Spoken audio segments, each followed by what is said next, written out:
and then that's when cost is getting up.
Right.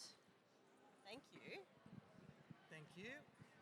We're already on? Yeah, it's down in once you start April, Land Services had a, a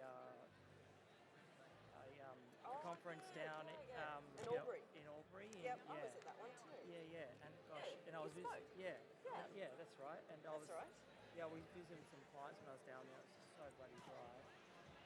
And so to Yeah. try and talk to landholders then about planting trees, you don't even have enough. Hello, hello. Oh, here we go. Oh, gather round, everyone. Come on in. Take a seat. Board the bus.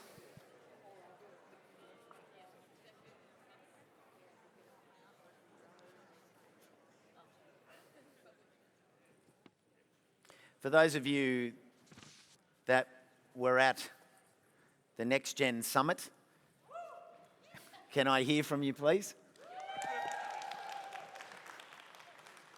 It was a wonderful, wonderful session, and I made an analogy at that point about a bus, and that the chairs, because the chairs were a bit straighter than this, and it looked like a bus, and I talked about a bus, and I'm asking you to rejoin the bus of this room.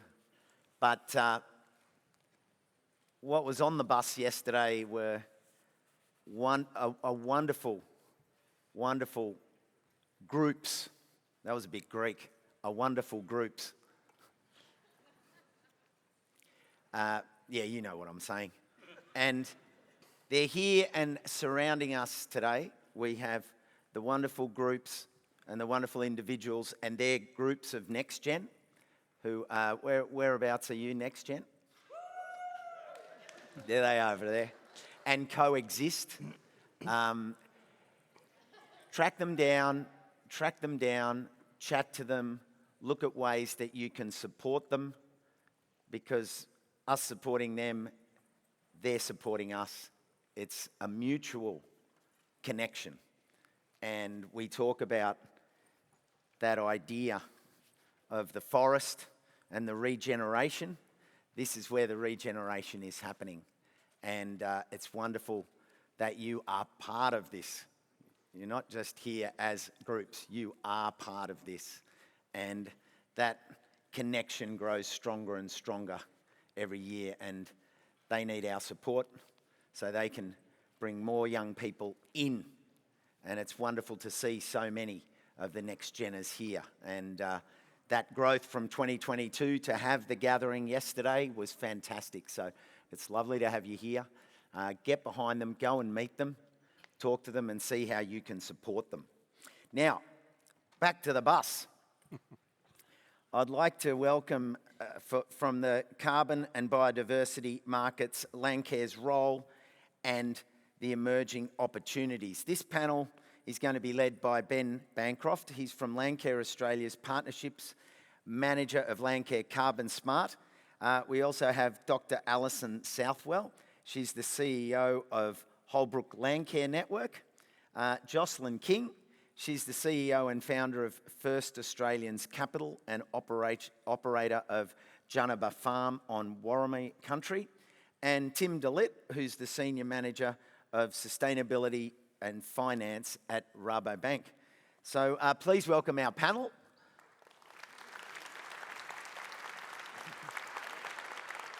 And Ben, it's over to you. No, thank you, Costa. I think we've got a short video just to start the session, which we'll play before we get into our chat.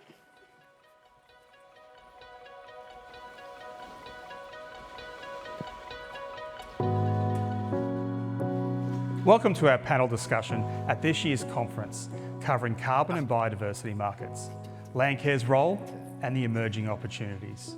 For over 35 years, Landcare Australia has worked at the forefront of community and corporate engagement in the environmental conservation and sustainable land management sector, with activities that protect and conserve Australia's land, water, soils, plants, animals and ecosystems.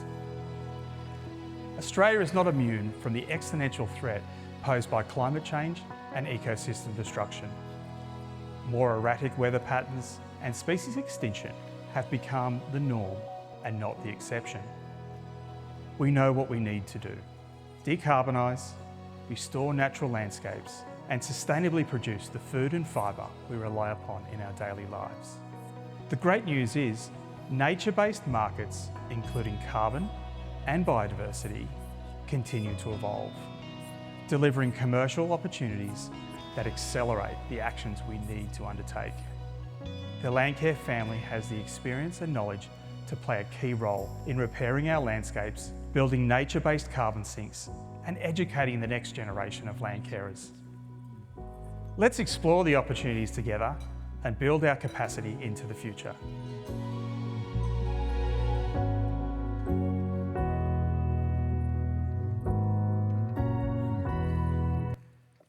All right, well, that's enough of seeing my face on the screen. Costa, I think your day job's safe. I won't be trying to move into the media, that's for sure. But look, thank you everyone.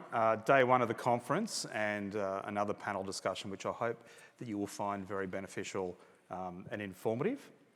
And I hope that this panel discussion is not the end of the conversation over the next 2 days. And I'm sure myself and our fellow panel members would welcome the opportunity to chat with anyone while we're here at the conference. Now, something a little bit different, which many of you won't have heard before at the Landcare conference, is because we're going to talk about carbon today, you get to hear me tell you about financial services disclosure. That's right, because we're talking about carbon, nothing we say today will be has taken your personal circumstances into account, and you should seek independent advice before making a decision about any carbon-related project on your lands, property, or I've got a little cheer down the front. And that's the reality, guys. Carbon credits are registered financial instruments under the Corporations Act, which means you need an AFSL and you need to be authorised to talk to someone about carbon. So there you go. Please see someone that knows what they're talking about before you make a decision.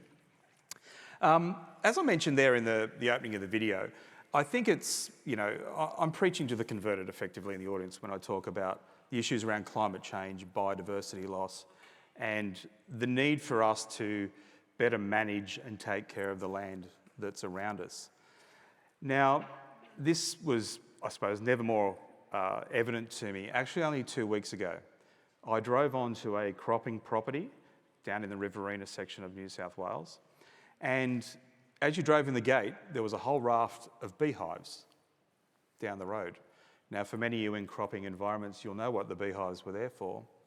They were actually required for the pollination of the crop because it was a seed crop, because there was no native vegetation within a fair distance of that cropping area to provide, if you like, those bee colonies to actually take care of that process naturally. So I think that brings us to the heart of what we're trying to talk about today, which is how do we strike a balance in our food and fibre systems on our traditional lands that involves nature restoration, the important action of carbon sequestration, but those activities don't come for free. Somebody's got to pay for them. But we have these mechanisms now around nature markets, some advanced, some emerging. If we look at the carbon markets, been around for a fair while now. We've got the federal Biodiversity Repair Bill.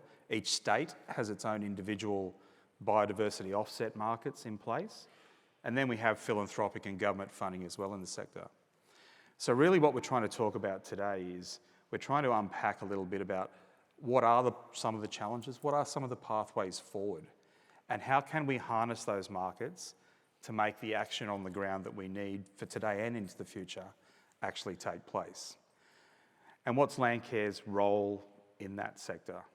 Personally, I just see these markets as the grease that makes the land restoration wheel turn. And what I mean by that is we use the funding available through these markets to achieve the outcomes on the ground that we require. Now, I'm obviously not up here on my own. I'm joined by 3 very learned people with differing perspectives to my right. And I'm going to actually go along the line now and ask them to introduce themselves and give us a little bit of insight of, I suppose, what's the key, what really drives them around this topic, and why they've chosen to join me up on stage today, apart from the lovely Melissa and our team coercing them to be here. Jocelyn. Thank you. Is that on? Great. Hello everyone, I'm Jocelyn King. I'm actually a Bundjalung woman, so it's a privilege to be here on country today. Bundjalung represent. But I'd like to start by paying my respect to my elders here on country and to elders past and present. Why am I here today? That's a good question I was asking as I got up this morning. I live on 100 acres on Warramai country. And for those of you who don't know where that is, I live about 40 minutes south of Gloucester in New South Wales. Beautiful, high rainfall, northeast facing, gorgeous country that was traditionally full of red cedar forests. And the trunks of those trees were 2 to 3 metres wide. And under that canopy were thousands and thousands of different foods that grew in their right environment and that fed our mob for thousands of years. And after quite a few years of saving, I managed to actually buy back a small piece of country to start to replant it with those traditional foods, fibres and medicines. And I thought the biodiversity markets and the carbon markets would be an ideal way to finance those particular foods, but it turns out that under the ACCU legislation, you can't harvest anything commercially that you grow on an environmental planting method. So I began to think about, well, hang on a minute, why are Aboriginal people and our economic interests being sidelined again from participating in the carbon markets? It was mentioned earlier that I'm actually the chair of First Australians Capital, which is an Indigenous-led organisation that lends money to Aboriginal entrepreneurs to start and grow a business. We've got a small amount of capital in the market at the moment, about 20 million, that we lend out to entrepreneurs. But one of the challenges that we have in supporting Aboriginal people in business in the bush foods area is that you require, under Australian Financial Services licence and APRA requirements, a 40% deposit, approximately, to buy back land. Whether you're an Aboriginal person or whether you're a young farmer, that's a problem that a lot of people face. So it's really hard to get capital to actually buy back land in the first place. And the second thing is that banks traditionally only finance the 12 commodities. So wool, beef, wheat, canola. So you can't go to a bank and ask for a loan to build a bush foods business. So I kept seeing all these ways that were stopping us from participating in a market that should have been our competitive advantage. So for my sins, we're setting up a fund for that. So that's why I'm here today. I'm here to talk about the history of farming in Australia, how Aboriginal people still face barriers in a market that we should have a competitive advantage in, and potentially share some of that because I see very similar comparisons between what happened to First Nations people being displaced off land and to what's happening now these days when you see many smallholder farmers being pushed off land for environmental plantings. And so I think that there are some lessons from history that will help us all, and also some really good frameworks such as the United Nations Declaration on the Rights of Indigenous People that can help us actually make Australia better for all of us. Thank you. Well said. Tim. Yeah, thanks, Ben. My name's Tim Dellett, Senior Manager Sustainability Finance at Rabobank. For those that don't know, Rabobank is a specialist food and agri financier. We're actually founded back in, I think it was 1898 as a farmers cooperative. We still operate on a cooperative basis today, by farmers for farmers. And in what I bring today is really, I guess, what I hear when I'm out visiting our customers right around Australia, sitting at the kitchen table, trying to understand, what their challenges are. And I think, I can probably add another C to the mix, and that's confusion when we talk about carbon markets. There's just a lot of confusion. So, what is right for their business? How do I make sensible decisions? When I think about, their various challenges around succession planning, when I think about, the length of some of these carbon projects that go for 25 years, some of them have a 100-year permanence period. So how can they make sensible decisions around maintaining their business for themselves and for the next generation? Obviously, they want to leave the land in a better state than when they inherited it. That's just a given. But how does carbon farming fit into that? What is the right project in the right place at the right time? So I'm really keen to talk through those issues. No, excellent. Thank you. Last but not least. Thanks for that. Hi, I'm Alison Southwell. I'm a sixth generation wool grower, and my husband and I have started our own farm just south of Wagga at Mangapla. My background is also in agricultural science. So I used to teach at university and lecture in research in pasture science as well. So I come from a very scientific background, and I moved to Holbrook Landcare network 4 years ago now. And I guess why I'm here today is since I've been there, we're seeing the Landcare funding streams change. And we haven't had, the entire time I've been there, any basic government funding for revegetation at all. Holbrook Landcare has a huge history in Landcare. We've been going since the beginnings of Landcare, and we can actually trace our history in environmental activism by farmers back 90 years. So we've got a really strong history in it.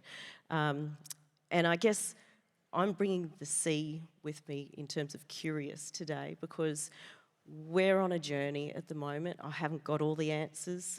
We're trying to figure out how we take our organisation forward and how we work with these environmental markets and how we position our farmers, which range from your hobby farmers and your urban land carers right up through to your family-sized corporates. How do we actually help them participate in this and build their business resilience as well as the environmental resilience, which we've been doing such a good job of working on for the last 30 odd years? How do we actually continue that with these new tools? I agree. I think listening to the three of you, it's quite interesting, and I'd never heard, obviously, the way you three positioned I suppose, where you come at this conversation. But first things I'm thinking of is, it's great to hear that we're not saying it's perfect, but let's not stop perfect helping us forge our way forward. And I suppose if you could, if I could go along the panel again and ask you, everyone's given their position. If there was one thing that you really would like to see us solve, okay, I'd like to say today, but we might need a couple of extra months. But if there's one thing that you really want to see solved, what's the big ticket issue for you that, and it may be what you've mentioned in your opening, but what is the big ticket issue that you really want to see shift the dial in your space? Look, I actually think it's finance. Mm-hmm. And I'd like to preface that by saying that blackfellas didn't have fiat of any sort traditionally. Our relationships and our reciprocity system was what our whole economy was built on. But we live in a world now where we operate with money, and so finance is really important to that.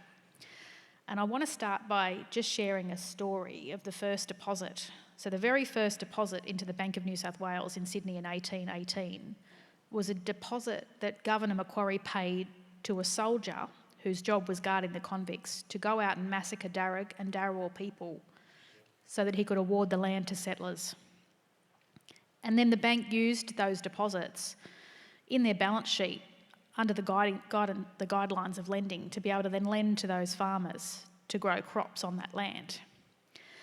And I tell that story not to make people feel guilty, but to open your eyes to how finance is still colonising today.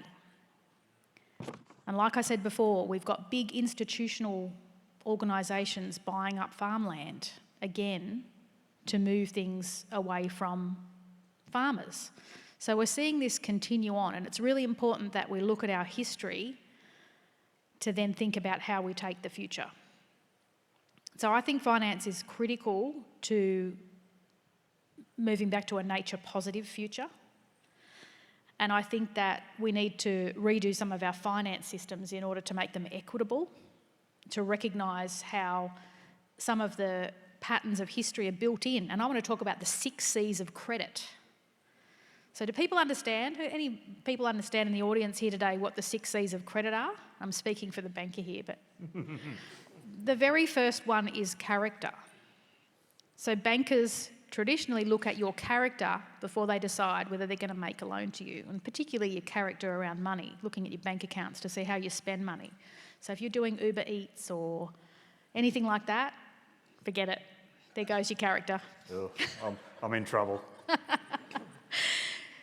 But then there's a whole bunch of other things. Collateral. What have you got behind you? So again, are you a property owner? How much property do you own? Is it going to be commercially viable? How are you going to pay for this? So this is why I'm so passionate about finance. Now, I'm a social ecologist by trade, but I got involved in finance because I could just see that at every point in the chain, finance was either the enabler or the barrier. And so I think that if we want to make a nature-positive future where we can grow good quality, healthy food and fibre that isn't separate to conservation, that is embedded in what we do every day, then that's how we actually get these things happening quickly.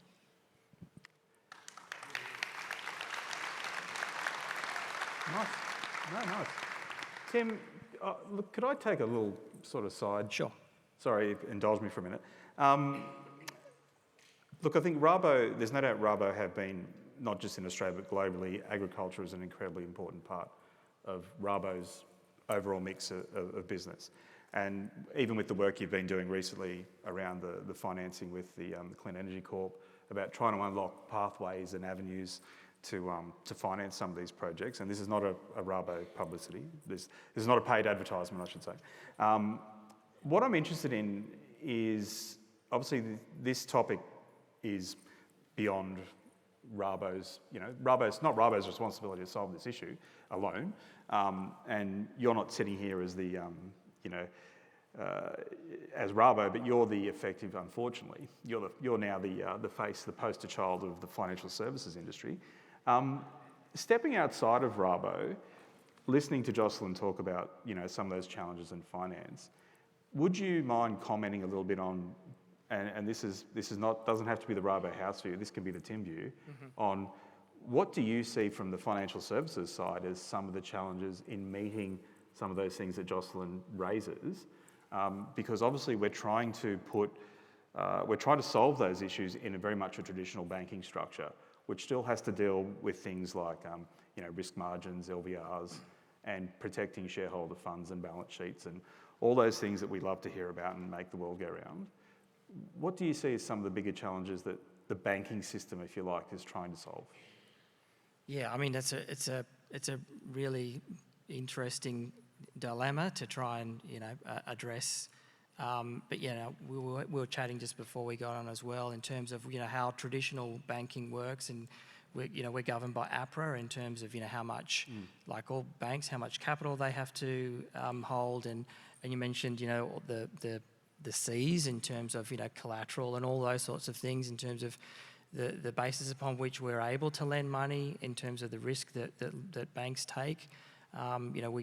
We get deposits in from depositors and then lend it out, and so it's pretty sort of simple, and there's a margin in between, and that's sort of how all major banks operate in Australia. But there's absolutely, I think, a need for alternative forms of finance to address these very real challenges, because clearly there's not enough participation. And when I talk about participation, and I'll also sort of reflect upon our customer base and carbon markets, and where I see the early adopters that have started carbon projects, but for the large part, for the productive farmers, they're not participating, and so there's a few gaps I think common amongst whether it's First Nations or traditional farmers around, well, how can they make decisions that are best for what they're trying to achieve? And I think there's a real gap there. So for me, it's really around, well, how can we get pathways for more independent advice? How can we provide access to capital? You mentioned the CEFC, so Rabobank's working with the Clean Energy Finance Corporation, who have a lower cost of capital, and so they're armed with trying to address climate change and put capital where it's needed. So I think there is pathways for for funding for these alternative forms of finance. Okay, excellent. I'm going to, if we move on to you, to you, Alison, these guys are probably looking at me because I'm going slightly off script here. So it's interesting, you obviously are connected with a community of land managers at varying scales. What are you hearing on the ground? And it's probably common to people in the audience, but what are you hearing as the key barriers for people jumping in and participating? Well, there's a number. Finance is one, but I would say that the biggest tension that farmers are trying to grapple with at the moment is, and I should preface this, we are largely a livestock-based region, is the tension between supply chains and participation in these markets. So livestock producers are about 85% of their emissions come from methane. And for a long time, we've been hearing the message that we need to be carbon neutral. And it is impossible. It's not possible to be carbon neutral long term in the livestock industry at the moment with the tools we have. We're also a really productive area. And so the easy things that we can do to produce carbon efficient beef or lamb, we're already doing. And we're hearing also from the supply chain that, it'll be coming down, that it'll be an expectation that you'll be having to produce your carbon accounts and have low carbon, products. No one is paying for insetting. No one. And we've just had our major RDC in Meat and Livestock Australia shift away from their strategic plan of carbon neutral, CN30, to now include environmental markets. So there's a hell of a lot of confusion at the moment. Do you inset or do you start participating? And so at the moment we're thinking, well, I can't see anyone turning around and paying for this stuff anytime soon. We're already efficient. What do we do? So, this is something that needs to be sorted out. We need clearer messaging to farmers because there is really good potential in our area to have soil carbon and particularly environmental planning projects on ground on small-scale farms. But we've got this cloud looming over our heads of, do we actually have to inset this? So that's one of the main things for us. The other thing with farmers just in general, I think, is, we're talking about independent farm business, like small, mostly businesses. They don't want to be beholden to other companies. I mean, we're already beholden to the banks, but, that's a necessary. We do love you, Tim. It's okay. We do love you, Tim. Okay, we love you. Sure. But to participate, the messaging that we're hearing so far is you've got to go through a carbon company. And that's not the case. But to participate through, you can go service provision or you can do it yourself. It's not easy to do that at the moment. And so, we're talking about some businesses who have farm business plans that are much more complicated than a just carbon project. They're very capable of doing it. And they're multi-year as well. They're obviously planning, So they just need support to be able to do it. And we don't have that at the moment. There's some really solid points that the three of you have made, and I think, touching on some of yours, Alison, I think even that conversation about helping people understand, the only way we have to reduce greenhouse gases is that carbon sequestration model, but then livestock emit methane, and when you convert methane to carbon dioxide equivalents, you end up with a very big number because of the dangers of methane in the atmosphere. So it's those little nuances, I think, that help people start to understand, well, why is neutrality for the meat industry so difficult? And it's simply because the numbers are quite hard to overcome. But we all sit here as consumers of the products that come off those farms. And I think, Tim, to some of your points, which I'm sure people in the audience have experienced, the legislation does not support, it's even difficult for us as Landcare Australia to be able to sit with, whether it's a First Nations group, whether it's a farming group, and have that conversation about how some of these markets integrate into their business. Because technically, we go down this advice path, which the law says you can't do that, or you can only do that under certain regulatory frameworks, which then become very expensive and very onerous.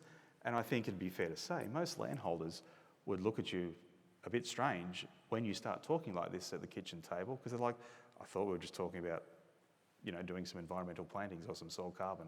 I didn't realise we were talking about financial planning and all these other, more, I suppose, detailed areas. If we were to, I suppose, take the conversation to the next step, we talk about neutrality, we talk about carbon, biodiversity, but to an extent, these processes deliver a number of benefits to whether it's a bush foods environment, whether it's a traditional agricultural environment, whether it's even to the bank's balance sheet and the comfort the bank can take from properties that are investing in these types of areas. What are the other benefits that are actually now emerging for participants in these markets? We call them co-benefits, call them production benefits. Like in your mind, outside of sequestration, what is the key reason you should be doing this or participating? I take a different approach, I think, to answering that question. And again, I go back to the knowledge that's been passed down to me. The one being that where I live, on Warramai country, that the early surveyors actually recorded that they could push their hands down through the humus up to their shoulders. I challenge anybody in this room to tell me you can do that on your farm today. So the knowledge is there, and we've really got to think about what we're growing in Australia. What's suitable for this, not just this environment, but what's also suitable for a changing environment.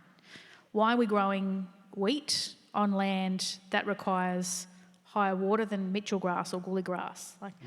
We've got to start thinking about our relationship to country, not just about what we're going to economically benefit from. Because the flip side of that is the co-benefit is the productivity uplift for the whole country if we start to grow things that require lower inputs, that look after the water, that have deep tap roots that go down into the soil that build humus. There's all of that knowledge that our communities still have. We've got practitioners here in the audience that are growing things that repair country. And so I think that if people realise what, as a nation, we're leaving on the table in terms of economic benefit, you'd be really surprised. There's over 4,000 native foods and botanicals and fibres that we know about, and only 11 have ever been commercialised. And I caveat with saying that this needs to be First Nations led. Because, like I said, that knowledge is in our communities now. We want to share it, but it needs to be done in an ethical and equitable way. Yep. No, I think you're spot on. I think the equitable way, regardless of who you are as a participant in the industry or in the market, is probably key.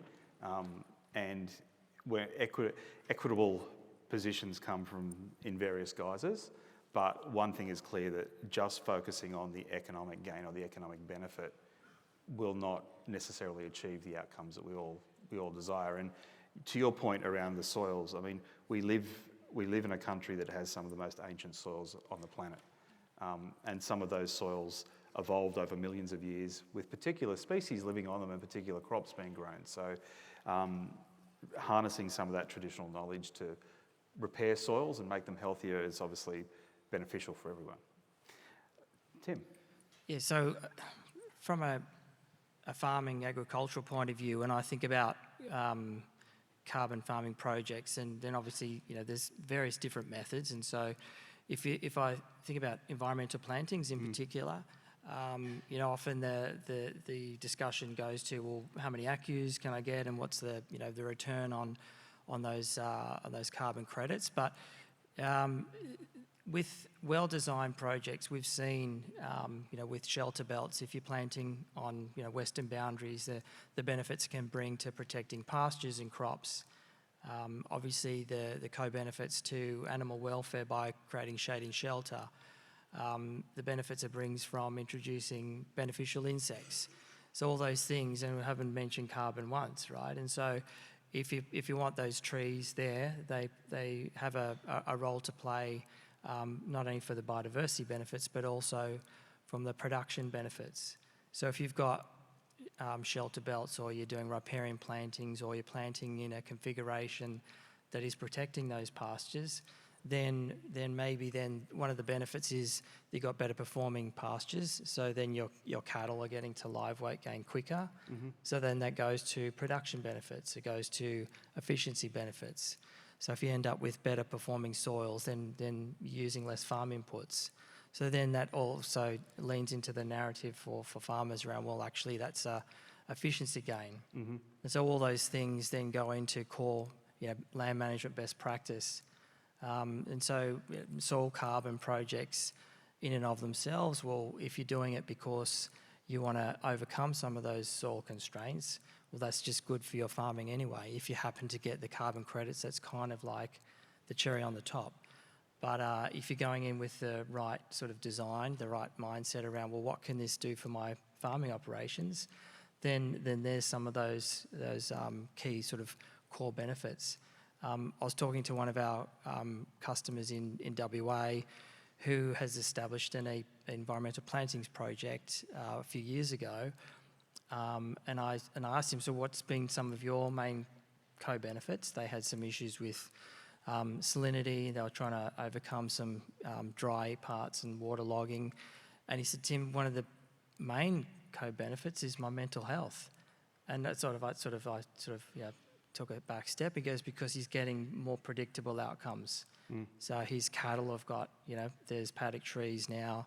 his pastures are performing, he's got better moisture profile. So all those things, you know, are core to what he wants to do. And he said, and for him, it was the carbon credits were kind of like the sideshow. Very interesting, particularly that I'd never have, I suppose that mental health aspect is something absolutely. that never Yeah. probably comes up regularly in conversation, but it's so true. You never drive down a road on a 45-degree day in summer and see the cattle sitting out in the middle of the paddock when there's a bunch of trees they could be under for some shade and shelter. So, no, thank you. Alison. Look, I think Tim's done a really good job there. Look, I'll just simply say that, you know, carbon farming is good farming. You know, you're efficient. Methane's a waste product. So carbon farming makes total sense. I think the carbon market thing also opens up an opportunity for improved business resilience. And this is something we haven't explored a huge amount yet. But our region's just come through 2 horrendous years of drought.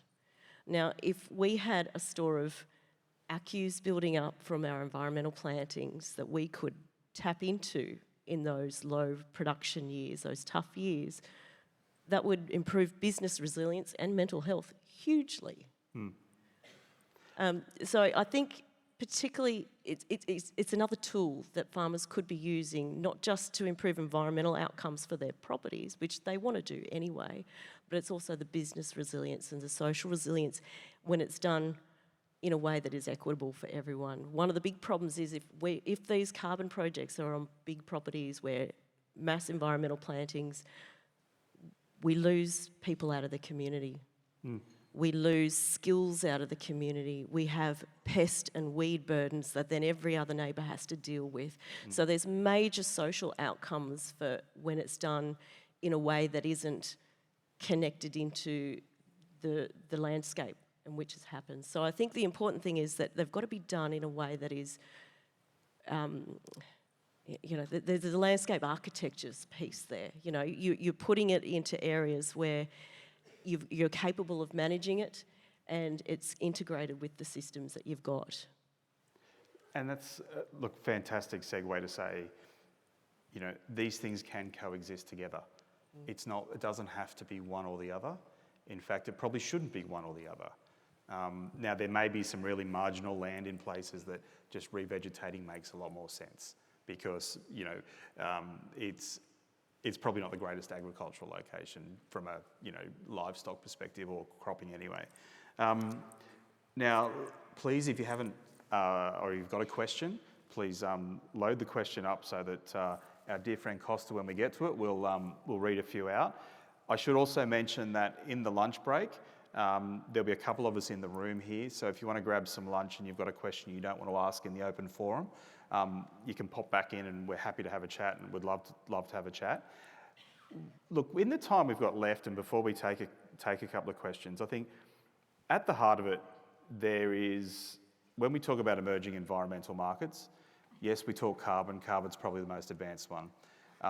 We've got state-based systems, so Victoria has a biodiversity offset market in their state. New South Wales has the BCT structure in New South Wales. Queensland has a government-led structure where you basically can put a submission into the department about getting financial support for biodiversity conservation on your property. We now have the federal scheme, and obviously a couple of our presenters just before who have been involved with that scheme, where we've now got this ability to put a nature certificate over a particular title or piece of property. So there are a number of mechanisms now which are generating or have the ability to generate that financial benefit to help achieve these outcomes. I passionately believe that Landcare is extremely well placed to assist all participants across the country to take advantage of some of these benefits and achieve the outcomes. But from your perspective, I suppose, what do you see Landcare's role in this space as being? Well, that's a great question. I haven't had a lot to do with Landcare, to be honest. What? That's outrageous. I have not. So I can't answer that question. What would be great is for our communities to be able to see, well, what could we do in this carbon and environmental markets area to support not just us as individual landowners, but also some of the lands that we've got that what people might not be aware of, they're inalienable. So they're land that's been handed back in native title, or they're land that have been purchased by the ILSC that ultimately the government has an interest over. So we can't actually go and commercialise anything on those properties without the support of Landcare and other organisations like Landcare. Okay. Tim? Yeah, so I think, you know, Landcare has a really important role as a trusted advisor. I think, you know, landholders, you know, turn to Landcare for advice. I know you don't leave aside the AFSL issues, but insofar as, you know, needing pathways to find independent advice, what does this mean for my farm? What does this mean in terms of the opportunity, but also the risks? And I think absolutely farmers can go straight to a carbon project developer and they can get a project designed, but there's also a pathway for, you know, for independent advice, so they can make sensible decisions. So understanding what this looks like, how can I get a project developed that doesn't mean that my carrying capacity is reduced, it doesn't mean that I'm not as productive, but as actually, as you said before, that can be integrated into my farming operations. Mm-hmm. I think, you know, Landcare has a key role in, you know, showing some of those pathways. Alison? I've got a bit to say on this one. You know what? And look, we've got 8 minutes, 37 seconds left, and it's all yours. I'll be quick. Look, this is the big space that I'm still trying to figure out here. And I think every Landcare group is probably trying to figure this out. I'll start by saying, you know, this ESG movement is a global top-down thing. Mm-hmm. Landcare is the one opportunity for it to be ground up. So, you know, everything is being done to us. This is our opportunity to have a bit of input into how it's done. We can give feedback on the systems that are put in place. We have, as Fiona Simpson said, we've got the knowledge of what's happening on the ground, and we should be feeding that up. We've got local people with environmental skills in the area. Just in New South Wales, there's, I'm going to get the number wrong, really sorry, but it's over 100 and 170 experts. So we should be tapping into that. We've got the opportunity to bring smallholders together and to collaborate and to work on environmental outcomes that are needed for their local area. And somehow we've got to get that worked into the methodologies and the way that these environmental markets work, because that's where we're going to see local participation come from. So I'm really keen to build the professionalism of the Landcare network just in general. You know, now that the monetising of natural capital now means that there'll be an expectation for better advice. Mm. And so if you're growing a crop, you've got an agronomist that comes and gives you support. If you're going to do an environmental planting or put in a soil carbon project, who's giving you that advice? And I would love to see that professional network recognised for their professionalism in that space. So how do we actually build that? And there's really great examples out there where when you've got someone coordinating things locally, you can have big impacts. We've had a local squirrel glider workshop, a LAMP program happening in our area, and the ability to motivate and bring in all parts of society to get that done is quite incredible. So there's a real skill set there that's not being recognised, and there needs to be a bottom-up contribution to this, and I think that's where Landcare should be. Excellent, well said, well said. Now, Our good friend Costa has risen from his chair, which means there must be a question or two. There is a question. The first one is, get away from that speaker. Is there a solution in the biodiversity market for smaller landowners and sites, or should we just give up and move on? Great question. So I'm going to, I'm not dodging the question because the answer there is somewhat state specific. There is some federal, obviously, legislation now that allows you to do that. What I would encourage the person that asked that question is please come and stalk me at lunch or stalk me at the Landcare Australia stand, because I'm going to have to ask you a couple of qualifying questions, and I can probably, the answer is definitely do not give up, and I would do my best to help guide you in a direction where you may be able to achieve the outcome you want. But if I was to give you an answer now, it would be a very long answer because I'd have to step through each state's system. I hope you're happy with that. Sorry about that, but absolutely, you've got as much of my time as you want to unpack that question, whoever answered it. All right. Well, that sounds fair enough. Next question we've got here is how can landscapes ensure we support legitimate carbon offset schemes while ensuring carbon credits don't deter efforts to reduce emissions? So the last part, I'm just trying to process that last part. Carbon credits don't, okay, I do, now I get it.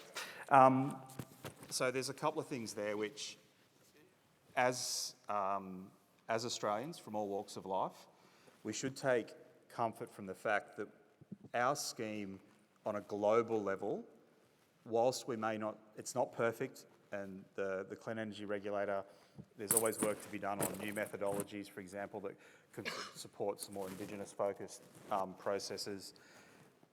It has a lot of integrity, it's well regulated, and that's actually valued in the global sense. And what I mean by that is it's not verified by a third party, and it's not to say there's anything wrong with a number of the large global third-party methodologies, but we should take a lot of heart from the fact that the system is well regulated, it's well thought of, and so when ACCUs are issued, you, particularly with things like environmental plantings, when done well, are genuine reflections of the offsets achieved. When it comes to the question of decarbonisation or offsetting, I'll be brutally honest, my view is we need to do both, and we need to do both quickly. And what I mean by that is I flew here on a plane that burnt jet A fuel. Some of you drove here in a car that burnt diesel or petrol. Some of you crop properties that require a large tractor that burns a lot of diesel to drag a seeder through a paddock. You grow beef, sheep, lamb. I love steak as much as the next person that emits methane. The reality is there are industries that support jobs and communities around the country. The ability to decarbonise overnight is just not practical and not possible. So we need to use offsets to draw down as much of that carbon as we can to support that decarbonisation process. So I think if we enter into a battle of we shouldn't offset because we should be decarbonising, or let's just offset and let's just keep pumping it into the atmosphere, I think the reality is that is not a practical solution. We need to do both. We need to be conscious of our emissions as a society, as a country, but at the same time, we can't wait for industries to decarbonise. The reality is, I feel very strongly about it. My qualifications in climate change and sustainability. The science is very clear. I know most of you know that. There is no time to wait to decarbonise. We need to do both. And so that's where, hopefully that answers that last part of the question. Eat more kangaroo. I had some emu sausages once. They were pretty good too. Well, thank you everyone for sending in your questions. There was plenty more than that, but as you can imagine, we can only get through a couple. If you do want to answer more direct questions, as Ben said, some of the panel will be up here during the lunch break. So for now, can you please thank our panel, Dr. Alison Southwell, Dr. Jocelyn King, Tim Dillett, and Ben Bancroft. Thank you for hosting. Thank you. Now, no doubt after the first session, you've kind of probably come across some familiar faces, maybe that you haven't recognised. So I was just wondering, can you all follow me? And with your eyes, can you look up to your right? But don't move your head, just your eyes.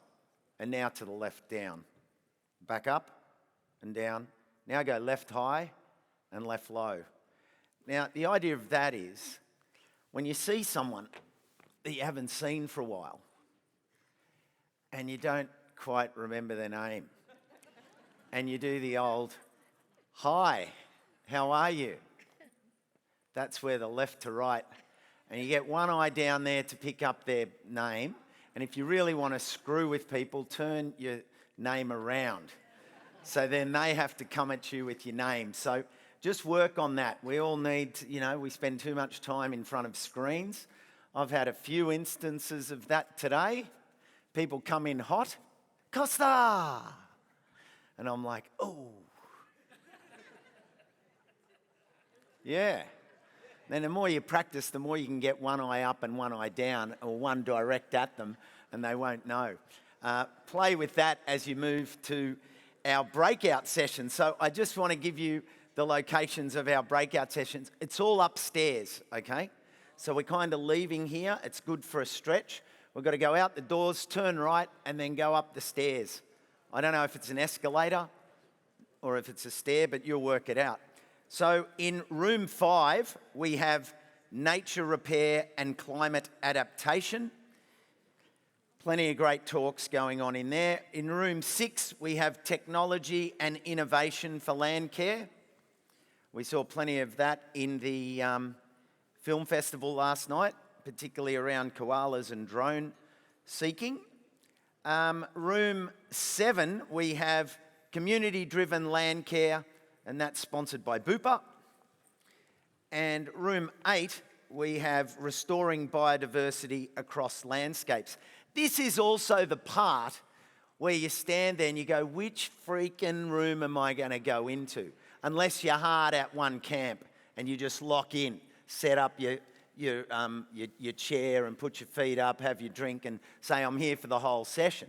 I struggle. And I end up standing there going, will I go to this one? Will I go to that one? Will I go to this one? Someone comes up and says hello, and they save me, because then by the time I finish the conversation, I've missed them all. So don't do that like me. Work it out. There's 5, 6, 7, and 8.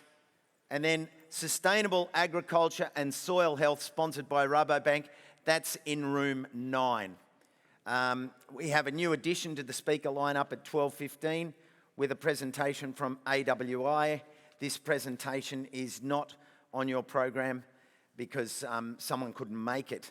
The other thing I just wanted to add, so we're going off to that now, and that will go till 1:10, and then we've got a lunch break from 1:10, and if you can all return into this room at 2:10. Now, if you were at the First Nations gathering yesterday, there was a call to have a bit of a gathering at lunchtime, and that's been organised for room 9. So grab your lunch, and for those people that want to contribute to that yarn and throw together some solutions and ideas, room 9 from 1:10 or 1:20 once you've grabbed your feed. So go forth, pick a room from 5 to 9, and enjoy, and I'll see you back here after lunch. 650 people on the roam. You! Go, you good things.